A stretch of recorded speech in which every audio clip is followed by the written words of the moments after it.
They were talking about the 4 must-have essentials to outperforming last year. Welcome back to our Plan to Profit series. This is part 2. So these are all standalone training. So if you're like, oh my goodness, I missed part 1, you can actually still listen to this, but I highly recommend you definitely check out part 1 as well. So I think as a high achiever, high performer, there is nothing worse than not beating last year's results, right? I think when we all set goals, we know that whatever we did last year was just like the minimum we know we've got to hit for next year, right? How do we outperform? It is in our DNA. Like a lot of us can't even fathom what it would feel like to not outperform the year before. Now, in 2022, I actually thought this was going to be the first year that I did less than the year before. And it was really, really hard to sit with. And I kept thinking, okay, I don't even like the feeling of this or knowing that this is happening. So, what can I be excited about? And even though I thought I was going to have lower gross revenues than last year, I kept focusing on, but the profit margin's up. And that's really what matters, right? But there was still something in me that was like, but I want it all. I want the higher gross revenues and I want the profit margin. Now, thankfully, because I did not give up, as I'm recording this, we actually do look like we're going to surpass last year's revenue, which just gives me this like, I don't even know how to describe it. It is such a not fake sense of accomplishment because it is real, but it just makes me feel like, okay, I'm moving in the right direction. Because again, our brains are telling us we've got to do better than last year. Now, I say this because even if I didn't surpass it, I really was looking at, but what is working and what am I happy about? And what am I glad that I did, even if I don't do as high, right? At my event that I had back in October, I talked about the difference between sustaining, right? Versus scaling. And I really was kind of talking myself into believing that this was just a sustaining year to kind of get back on track to really scale the next year. But I know most of you, sustaining is not something exciting, right? You want to scale. So, this is what today's episode is all about. Okay. So, there are 4 things I want you thinking about as you're considering how do I scale next year. Okay. The first piece that I want you to think about is your strategy. Okay. What is going to be your strategy this year?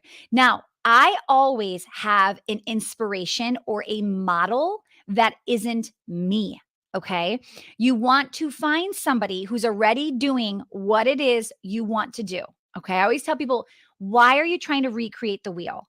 Why would you not just look at something that is proven, right? That's already happening to make it that much easier. Okay. There are already proven models out there working. Okay, so find your model, find your muse, find your inspiration. And here's the big question I want you to ask yourself. Who are you modeling? Be careful, okay? I was modeling somebody a few years ago. And I honestly started to get a little worried because this person I could tell was a hustler.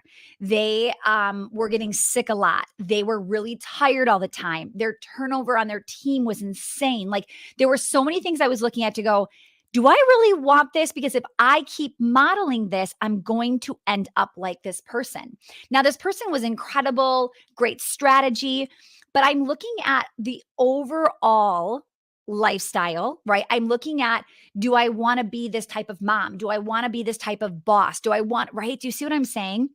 So you've got to be careful. Who are you modeling? And is it truly what you're looking for? So some of you, that might have just turned you off for me. You might actually look at me and think, I don't really want her lifestyle. I don't really want the way that she's doing XYZ. And some of you are like, oh my goodness, this is exactly what I want. I think she's balanced. I think she's right. So I want you picturing or really getting clear on what you're looking for, because how will you find the right model? Okay. Now, with that said, I want you to be on the lookout for your muse or your inspiration. Somebody who is a few or many steps ahead of you, right? So that you can see what works and what doesn't. So I actually have a few people that I am modeling. I have somebody who is just a few steps ahead, right? So I can really truly see like, what is my next step? And then I have somebody who is very far ahead. There are many steps, but it's helpful because I can see the big picture. Okay. Now this changes, right?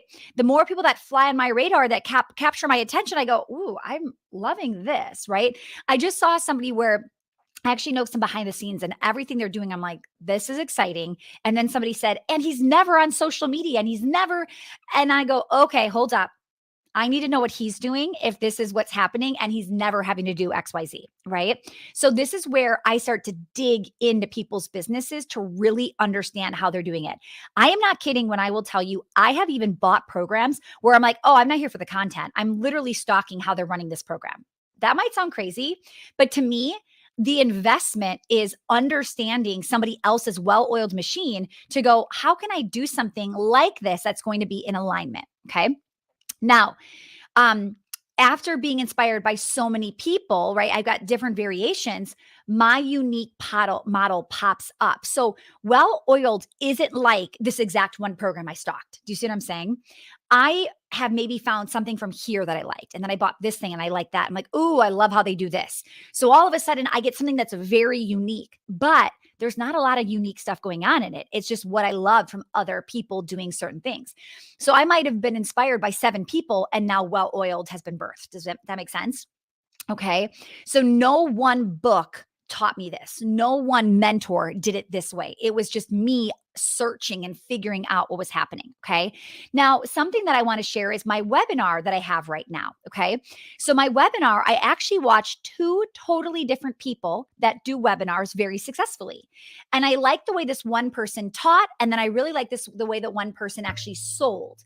Now, that can be a really risky move. I want to make sure you hear me say this. Copying 2 people that do things a little bit differently and putting it together, merging the 2 can actually be really risky because the person A might have done this a certain way and taught this certain way. So the selling came, it made sense, or person B, right? But I merged the 2 and I really looked at it strategically and said, I think these could work together. Okay. But here's what's cool is you wouldn't watch my webinar and go, oh, she copied this person. You might go, oh, I feel like it looks like this person's, but she doesn't do it this way at the end, or he doesn't do it this way in the beginning, or whatever it is, right? So that's another thing is when you have a few variations and you merge it, that's how you become super unique. Okay. Now, please hear me when I say this. Different industries. Do not model your biggest competitor, okay? My webinar is not from a competitor. Neither the people I'm talking about are competitors. If you are modeling your competitors, they are going to hear about it and they are not going to be happy. And another thing is your current potential clients could see it and go, oh my goodness, she's ripping off this person. So you've got to be careful when I say muse and inspiration. Don't steal people's stuff and clone it, okay? So just be really, really careful. Now, here's what I suggest when looking for a muse or a model. Okay. Find 1 to 2 people that you are using as an inspiration. I want you to think outside the box. Okay. I want you to think when Amazon drops something off, what you love about it or what you loved about the package, or when you go to a local ice cream shop with your kiddos, like what did you learn from that? Okay. I want you to just look at other industries. One of the reasons that people love our mastermind is because we are not just online business owners or we are not just local brick and mortar people. Like there is a million different types of businesses inside of Powerhouse and everybody is so different. Some people have physical locations. Some people are strictly virtual. Some people have physical products and they have warehouses. Like there is so many different types of people. And we always say, do not exclude yourself when you hear somebody talking that's not you. Think, how can I do this even though I'm not what this person is, right? So I love thinking outside of the box. And I think that's what makes us so unique as well, is we're not just like stuck in our little like cohort of online business or local brick and mortar or physical product space, right? Okay. Next is don't funnel hack broken or not selling funnels. Okay. Like Russell Brunson's huge. I'm like funnel hack. But you've got to make sure that the person you're hacking is actually successful.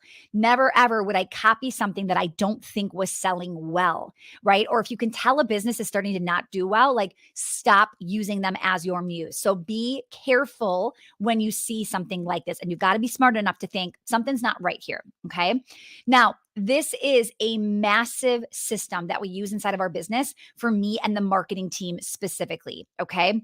Now, here's what I want you to hear when I'm talking about this, when it comes to this muse, is be observant and create inspiration from it, okay?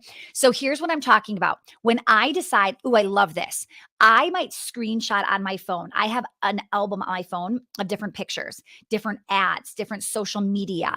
Maybe I see somebody's physical space and I'm like, "Oh, I love this," and I'm swiping photos, right? Anytime I walk into a business and I see something amazing, I take a photo and I throw it in that album. So how can you have this like library of all this inspiration for when you come back and go, okay, time for me to start creating an email, right? Or, oh, this is a great website. Or, I love the way they sell this on social media. I'm snapping all of those photos. Okay. Another thing is like Google Drive folders. I will do like, let's say, I love this app. It's called, I think it's Go Full Page. It's a Google Chrome extension, and you can literally take a screenshot of like in one button, like one push, a screenshot of like a massive sales page or a massive landing page or a website or anything. So sometimes when I see somebody's website, I'm like, oh, this is so good, or this is so well written. Well, you have to remember they can update that at any moment. And maybe you like it, but they don't, and they go to change it.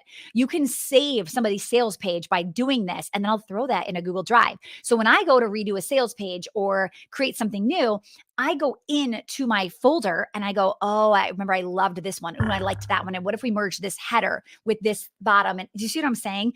So I really am when I'm talking, like, let's remember what we're talking about here. How do we outperform? Okay. How do we get better? And the more inspiration I see, right, and then move forward with actually creating it, the more I'm going to have like better results when I'm hacking a winning funnel. Okay. Another thing, email swipe files and promotions, right?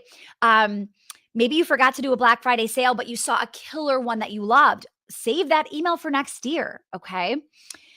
Save, there's a saves folder on Instagram, right? Go down a rabbit hole, be open, look for it. It's out there. Don't just consume without thinking, consume and go, I love what this person's doing. Oh, I love how she shared this. I love how he did this, right?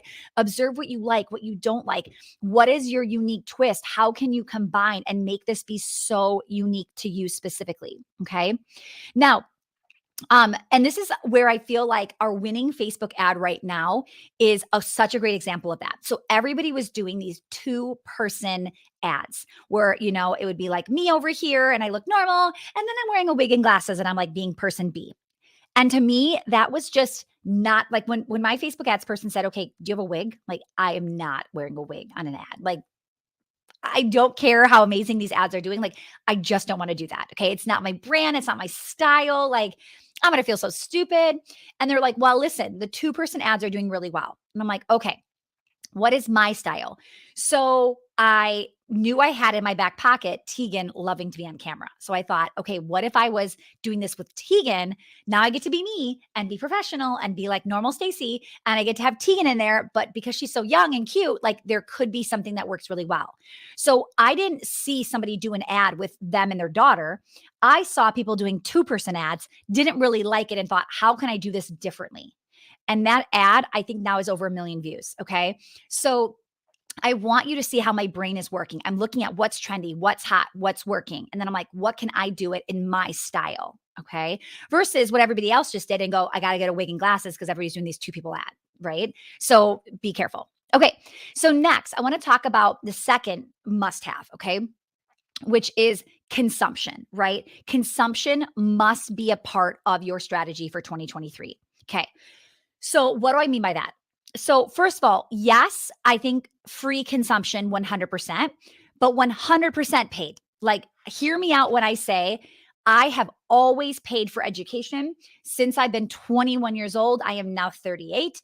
I can't ever fathom not doing paid stuff as well. Okay. So, yes, I do things right now for free, but everything I do for free, there is a paid version of that I do somewhere where I pay somebody else. I would never think I'm good enough or smart enough to just do free something. I'm just not there yet. And here's why. I am only at a certain level and I want to outperform, like I just said, and I don't know how to outperform myself yet. Okay. You don't know how to outperform yourself yet because you would have already done it if you knew. So, how can I make sure that I am paying and investing in mentors who have already done it. So be very, very careful if a free podcast is a part of your strategy and you do not have any courses or coaching programs you're following. I would not recommend that. I could never imagine thinking podcasts are good enough. Yeah, they're good enough for standalone trainings, but they're not in order. You don't get feedback. You're not asking for coaching. Like, do not allow free podcasts to be your only education. Okay. Same things with masterminds. Like, if you're like, oh, I've got a group of friends, we're just meeting for free. This is so nice. We're saving all this money. I love that a peer-led mastermind could be great for you. Never, ever would I not do a paid mastermind because I'm saving money. Trust me when I say you're not saving money when you're not investing in yourself. Okay. So, my question for you is what podcasts, like let's talk free for a second. What podcasts, what books, what courses? I know courses and programs are not free, but they're still lower ticket. What do you need to start doing? Who do you need to start going deeper with? Okay. If you're like, I don't have time for courses, I get this all the time.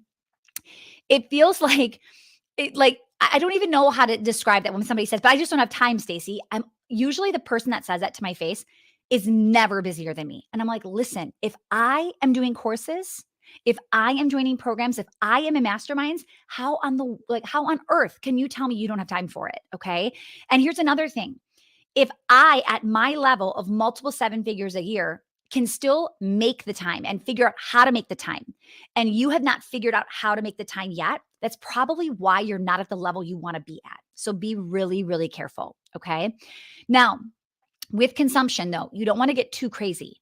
I would pick like 2 to 3 podcasts and go all in with theirs and never miss an episode with theirs versus having 10, 15, and you just kind of hop around. Okay.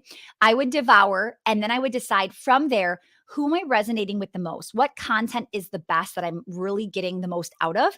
And what is their next level? How can I go deeper with them? Okay. When I find an amazing podcast, and I'll tell you this right now, I don't even listen to a podcast that I have not bought things from those people. Why? Because the podcast is always barely scratching the surface from what's on the inside. So to me, I'm just a go all in type of person. And I'm not going to go, you know what? They've got 500 free podcasts. I'm just going to listen to those before I jump in. I'm going to listen to a few. And when I'm going, oh my goodness, this is my person, I'm immediately going to the top and saying, what do they have? Okay. So think about that. And then maybe think about, instead of just like one book a month, one book a week, whatever it is, right? Really ask yourself, what do I need this year? What is my theme? What is my focus? And what are books that make sense with that focus specifically? Okay. Okay. Next is support and accountability. Okay. So we talked about strategy, right? We talked about consumption, like consuming, learning, educating. Now, the reason I say support and accountability next is because you've been listening, you've been reading, you've been watching, but maybe the level of doing hasn't been what you want it to be. Okay. Maybe you just need a little bit of like, hey, how's it going? What do you need? Or you need answers to your questions, right? So, support and accountability is huge. Where is your support coming from next year? Who will you ask a question when you get stuck? When you have a business decision to make, where will you go? Okay. So, entrepreneurship can be incredibly lonely, right? You can have a spouse, you can have friends, you can have employees and still feel terribly alone, okay? Because nobody gets what you're going through specifically, okay? You're staring at like a negative profit margin, right? Or you're looking at the profit and loss this month and you're not loving it, and now all of a sudden somebody's demanding a raise, right? Your spouse wants to see you more. They're like telling you how much you're working, right? But there's so much to do in your business. You are having less and less in common with your friends, right? That maybe have 9 to 5 jobs. Who do you talk to, right? What does this look like? So be careful. Your big goals and your big struggles, you've got to share those with the right people. Okay. We're heading into holidays. There are people I will never tell them what I'm working on. And then there are people that I can say it and they're like, oh, that's amazing. And I know you're going to do it. Right. Because I've kind of like earned their trust and they know when I say something, I'm going to do it. There are some people that just don't believe big goals or big dreams, or it just sounds so crazy. They're like, oh, okay, wow, like that's never going to happen. Right. So just be careful who you're sharing that with. Okay. Now, I wouldn't do business without being in a mastermind. I have to say that here. Okay. But I also have to warn you that not all masterminds are created equal. Okay. You've got to pick the right mastermind. Okay. I also want to share that a lot of times masterminds are called masterminds, but they're really just group coaching programs. Okay. So mastermind is a buzzword. And a true mastermind is where the room is at a level where they actually can give feedback. Okay. A group coaching program is where there's like an expert and everybody's coming for their expertise. Now, some of you are in masterminds right now that are actually group coaching programs, right? But you want to make sure that you're in a group where the minds are strong enough and experienced enough to share. Okay. I will tell you that even inside a powerhouse, I am learning something new every week. I take notes during our calls. Okay. This group is incredible, which keeps the ideas fresh. Okay. So be picky about your mastermind. All right. And I would make sure that the group, this is another thing, I would make sure the group is constantly being added to. I was in a mastermind for about 3 years where the group practically stayed the same. And although we loved each other and the group, like I'm still very, very close friends with these people, we didn't have a lot of fresh ideas. And I honestly feel that that stalled some of like the success in the room because it was like we knew what everybody was doing. And I really, truly believe in getting fresh blood, fresh ideas.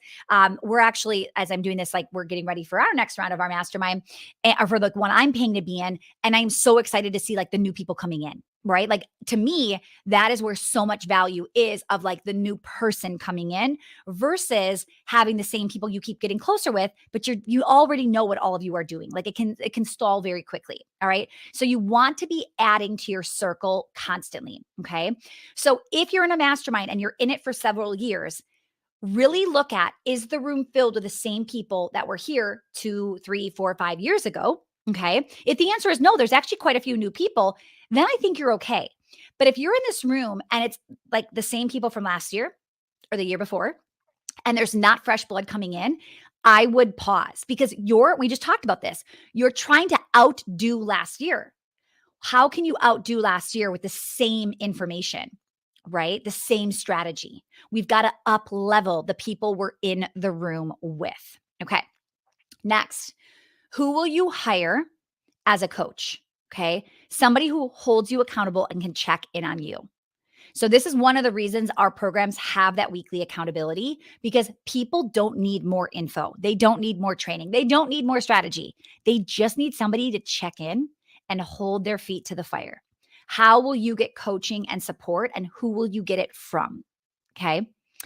Now, next, who is your inner circle, like your free friends? Okay. So, like I said before, I would never just have free friends, but I definitely want to make sure I am building my network and I can connect. And it is one of many ways I do this. So, if I have a quick question, who could I quickly talk to? Or if it's something really personal, maybe I don't want to publicly share it. What does that look like? And how am I finding these friends? Like, what rooms are they in? Like a lot of my free friends, I want to say, were originally paid friends. Like I paid to be in certain masterminds and I've kept those relationships for years. Okay. But again, every year I'm up leveling those people. Every year, some of those people get to come with me, and some of them I kind of let go of. I let go of purposely reaching out, purposely trying to engage and coach and talk to them, right? If I'm like, you know what, this just isn't a person who's pushing me anymore, or they're kind of heading in a different direction and we just don't match up with our goals, that's somebody I kind of like drop off with, right? And I'm also asking myself, who's coming in my new circle this year that I didn't have last year? Like, do you see my theme? I'm constantly like, how do I say this? It's kind of like I love the analogy of like showing like a cup of Diet Coke. When you pour water into it, the more water you pour, pretty soon it flushes out the Diet Coke and it's pure water at the end of it. Okay.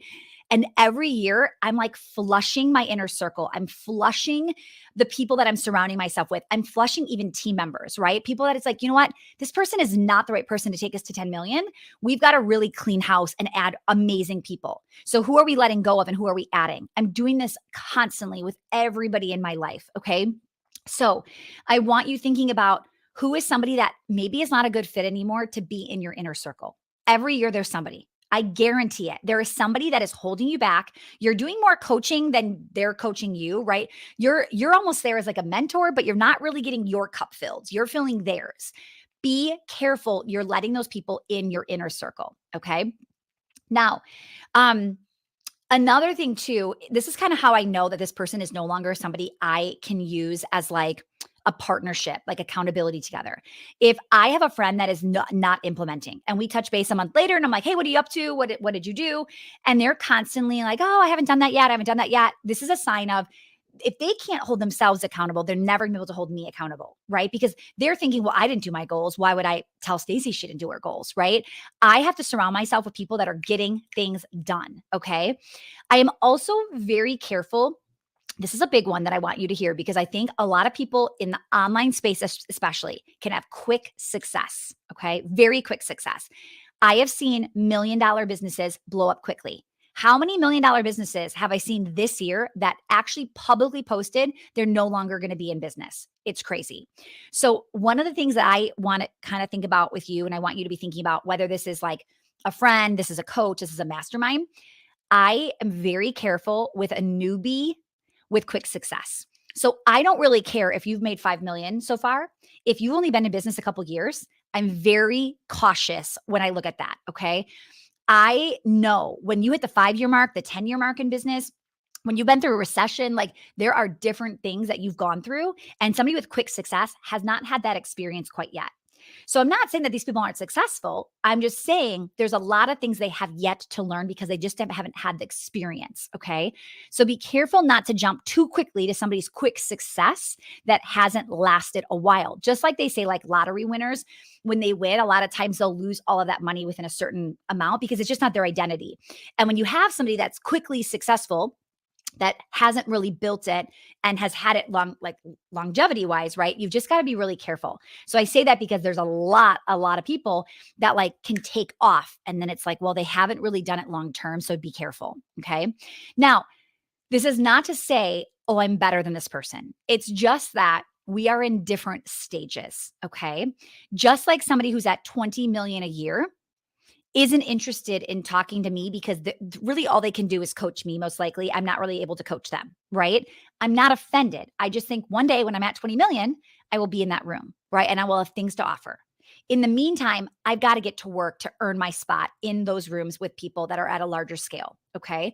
So please do not take offense of like, oh my goodness, I can't believe she's saying to weed these people out. And this is strictly just an honest strategy of something that I think has really helped me. If you've heard the saying about you're the average of the 5 people you hang out with, and you just heard me say that, but you're like very disconnected from doing that, then your average 5 is absolutely keeping you stuck. So be very, very careful. Okay. All right. Next, I also want you thinking about who is on your team when you're thinking about the people you're surrounding yourself with. Okay.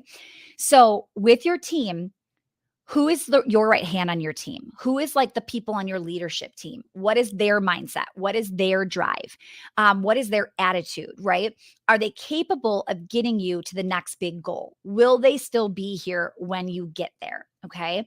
I want you to really look at the people that you're surrounding yourself with on a daily basis. I have definitely had the wrong people on my team before where maybe their negativity would start to question my belief like, oh, well, she didn't think I was able to do X, like maybe we shouldn't, maybe we should lower our goals. Like I've had like complainers, people that are every time I would say something and it'd be exciting, it would be like, ooh, that feels like a lot of work, right? You've got to be careful about the people you're putting in these positions. Okay.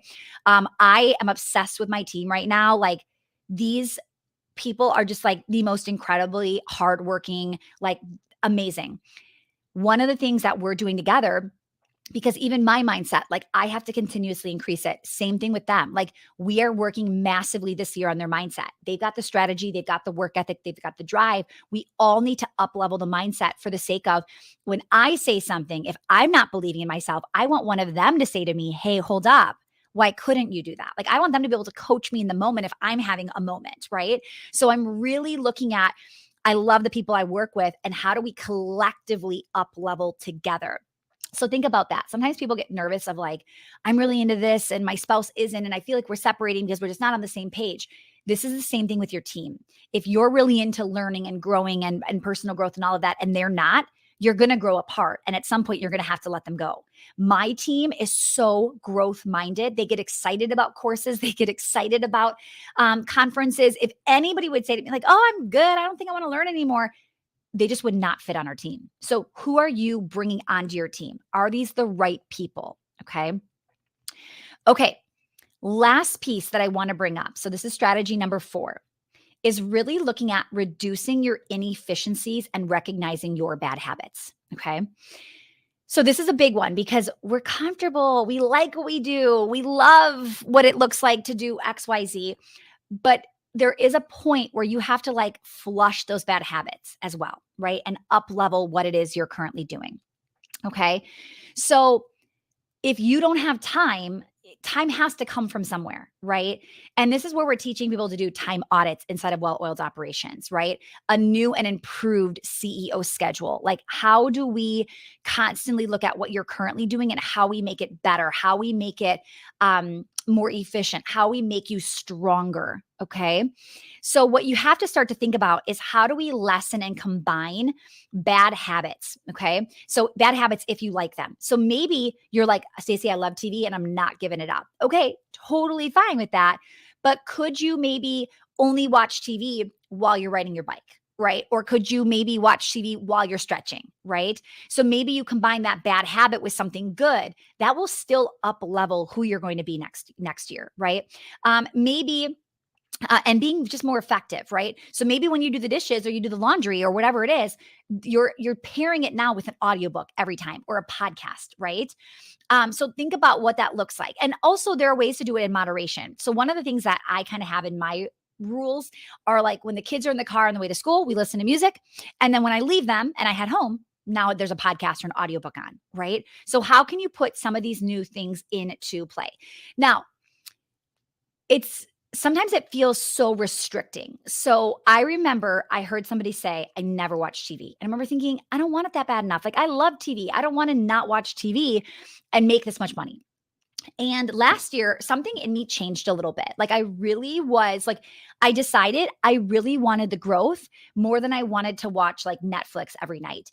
And in January, I had this new rule of no TV on weeknights, that I would just watch TV on like, I don't want to say weeknights because I like Friday night, Saturday night, or Saturday during the day or Sunday during the day, but I would not watch it like Sunday evening, meaning like it's like a work night, a school night, right?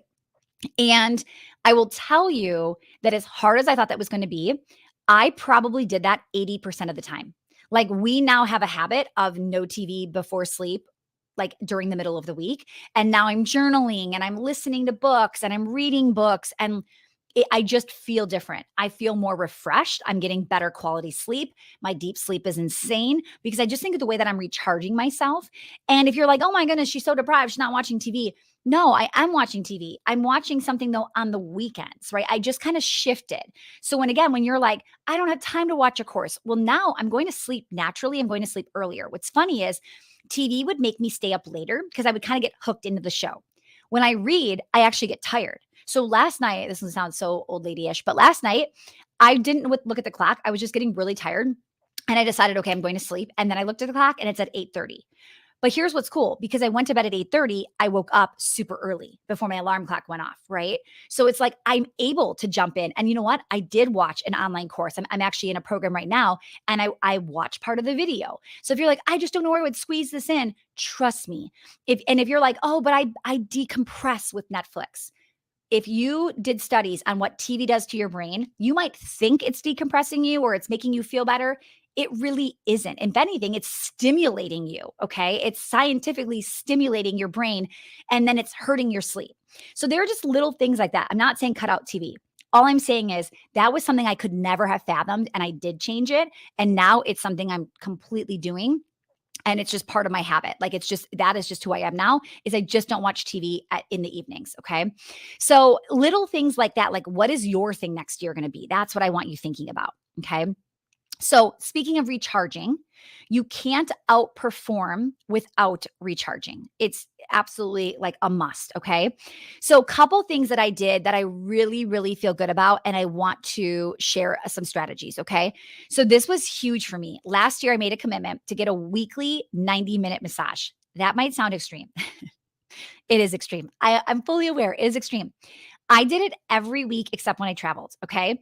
And even this, I just love it so much, and even when I don't do it for a week, I actually notice a pretty massive difference in my body, just how I feel, just it really affects me in general. So now when I travel, my goal is how do I get a massage if I have to miss one of my days? How do I get a massage when I'm there? So now I just found a masseuse at our Florida home, so I know like who to call when I'm there. And then if I'm going to a hotel or something, I'm immediately looking at what the hotel is. Am I missing a massage? And do I need to schedule a spa day or not a spa day, just a spa like hour, right? When I'm there. And sometimes it's as simple as I just get a massage when I'm at the airport. Like if you ever go past one of those massage places at the airport, 9 times out of 10 when I travel, I usually get one of those. Okay. So little things like that recharges me. I am ecstatic about that. I like that for me is amazing. I was already doing it once a month. So if you think weekly is extreme, go to monthly, right? Go to twice a month. Do whatever you want to do. And that's if it lights you up and if it recharges you.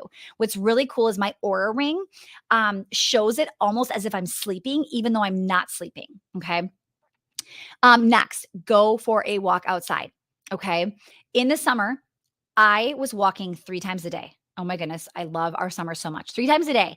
Now, my goal is once a day. Okay. I have a rule that if it is above 0 degrees, yes, zero, I am going to take, even if it's a 10-minute walk, I just got to get outside and I've got to get fresh air every day. Okay. So if it's above zero, my butt needs to get outside. I will say yesterday was very windy and like 30 something degrees. And I bundled up and I got outside and I felt so good coming home. Okay.